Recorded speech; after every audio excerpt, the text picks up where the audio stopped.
오늘 복음은 예수님을 따름에 대한 내용으로 성직자들이 1차적 대상입니다.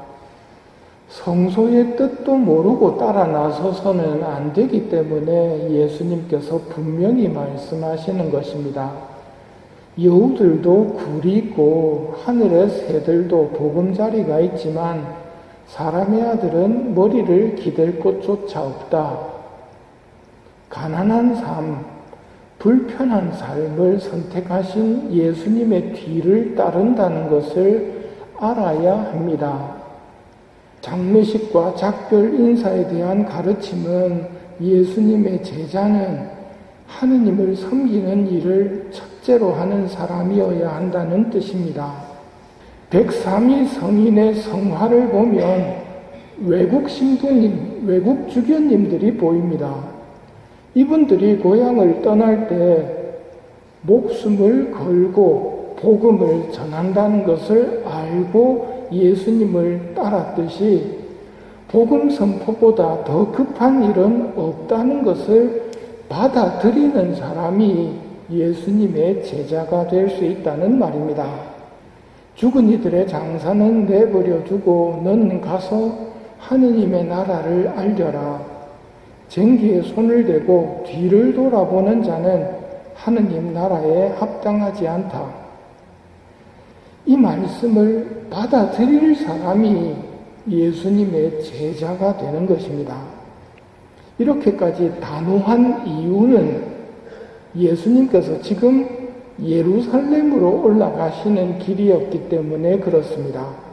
곧 십자가 죽음과 박해가 이어질 것을 예수님께서 아시고 예수님을 따른다는 의미를 오해하거나 착각해서 높은 자리 한 자리 얻을 생각을 하고 따라 나서려는 사람이 있어서는 안 되기 때문에 분명히 말씀하시는 것입니다.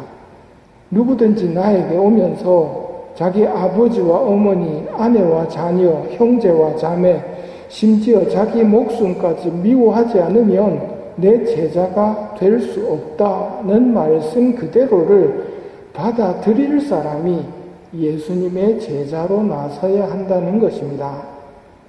주님의 제자가 된다는 것, 이것은 먼저 앉아서 냉철히 생각하고 따라 나서야 하는 길입니다. 지나가는 세상과 영원한 세상, 잠깐의 즐거움과 영원한 즐거움, 잠깐의 고통과 영원한 고통, 이 중에서 무엇을 선택할 것인지에 대한 결단이 신앙으로 연결되어야 합니다. 그러나 이렇게 논리적이고 이성적으로 시작된 신앙생활은 논리와 이성을 뛰어넘어 사랑의 단계로 성장해야만 합니다. 사랑은 논리와 이성을 뛰어넘고 자신의 이익만 추구하지 않듯이 하느님과의 관계도 사랑의 관계로 발전해야만 합니다. 하느님께서는 세상을 너무나 사랑하신 나머지 외아들을 내주시어 그를 믿는 사람은 누구나 멸망하지 않고 영원한 생명을 얻게 하셨다. 이런 사랑을 제자들도 해야 한다는 말입니다. 하느님과 사랑에 빠지는 것이 우리의 최종 목적이어야 합니다. 반면에 사랑이 없는 신앙은 어떻게 될까요? 내 말은 계명의 종교가 될 수 있습니다. 네 주일미사 갔나 안 갔나? 아침 기도 했나 안 했나? 묵주기도 너 오늘 몇 단 했나? 이런 것만 남아버리는 종교가 될 수 있다는 말입니다. 오늘 독서의 욥이 그런 상태입니다. 욥은 그런 식으로의 계명을 충실히 지켰지만 불행이 다가왔습니다. 불행이 다가오자 하는 말이 오늘 독서의 내용입니다.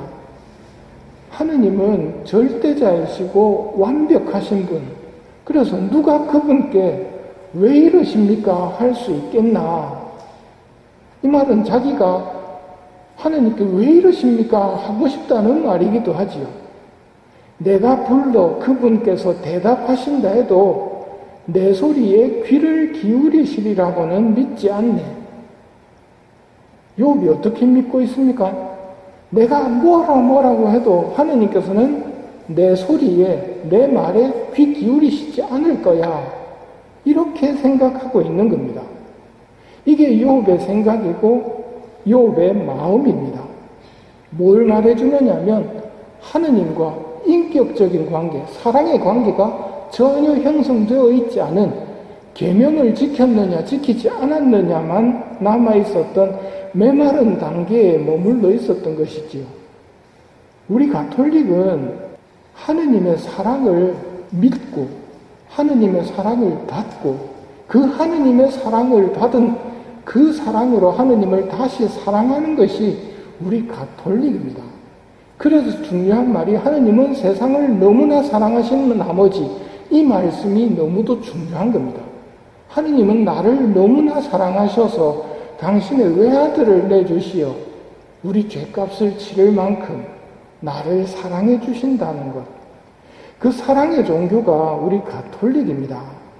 하느님이 우리한테 뭘 바라시겠습니까? 주일 미사 빠지지 않고 참석했다, 아침 기도했다, 이런 것들이 하느님에게 영광이 되겠습니까?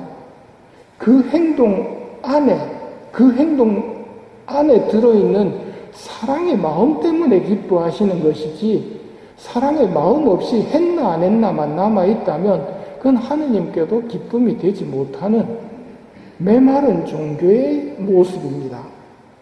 하느님은 우리에게 순수한 마음으로, 어린이와 같은 마음으로 사랑하기를 바라십니다.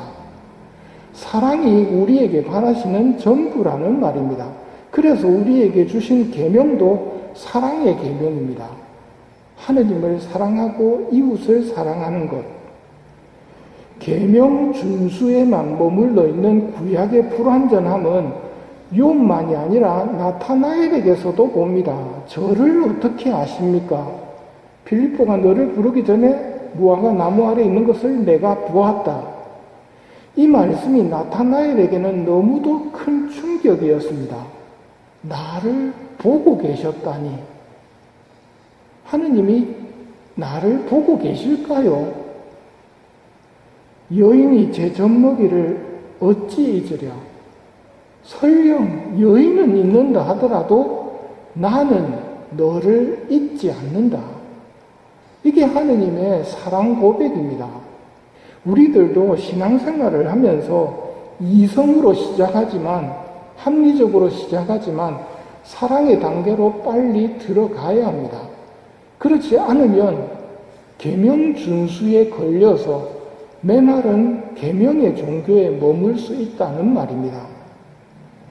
하느님 사랑의 고백, 여인이 제 젖먹이를 잊을지라도 나는 너를 잊지 않는다.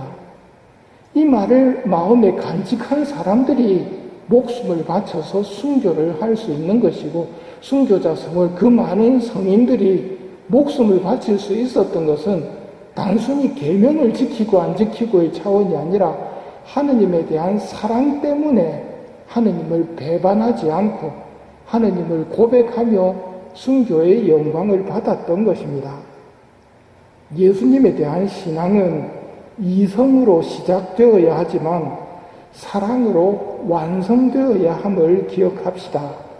나를 잊지 않으시고 언제나 내 목소리에 귀 기울이시는 하느님을 믿고 사랑할 수 있는 은총을 청하며 이 미사를 봉헌합시다.